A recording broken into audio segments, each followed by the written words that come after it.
Actor, so we back with Harley by Stephen King. Let's go. September 10th, 2015.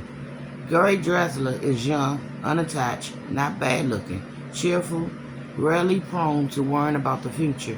He currently sitting on a rocky outcrop covered with initials, high on good grass, and sipping a pina colada, pico, while he watches Raiders of the Lost Ark on the weekend.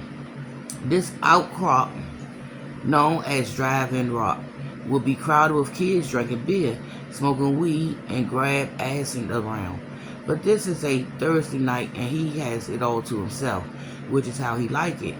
The Rock is on the west side of Deerfield Park, near the edge of the thickets. The area is a tangle of trees and undergrowth. From most locations therein, it will be impossible to see Red Bank Avenue, or let alone the Magic City Drive-In screen. But here's a ragged cut run down to the street, maybe caused by flooding or a long ago road slide. Magic City is barely hanging on these days. Nobody wants to swap bugs and listen to the soundtrack on AM radio when there are 3 sign pleasing spots around the city, all with Dolby sounds and one even with IMAX, which is kicking. But you can't smoke weed in a Criplex. On Drive-In Rock, you can smoke all you want. And after an 8-hour shift at the Strike M. O'Lane's Curry wants. There's no sound, of course, but Curry doesn't need it. Magic City shows strictly second, third, and fourth runs movies these days, and he's been radar at least 10 times. He knows the dialogue and murmurs a snatch now between totes.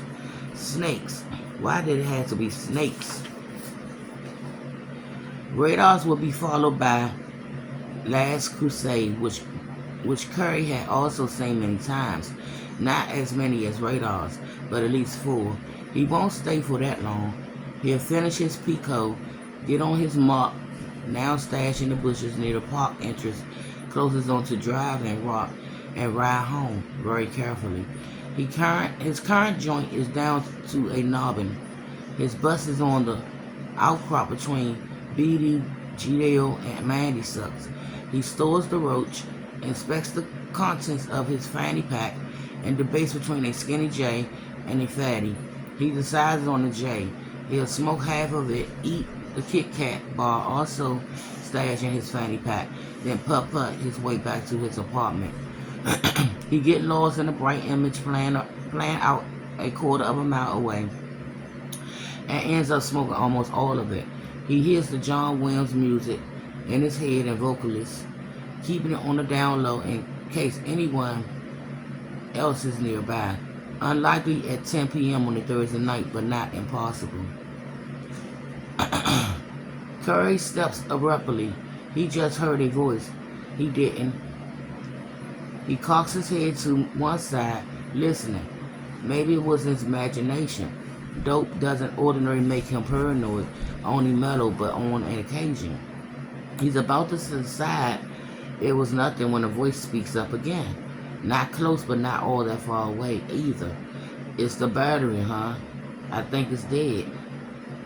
There's nothing wrong with Curry's eyesight, and from his vantage point, he quickly spots the location at the voice.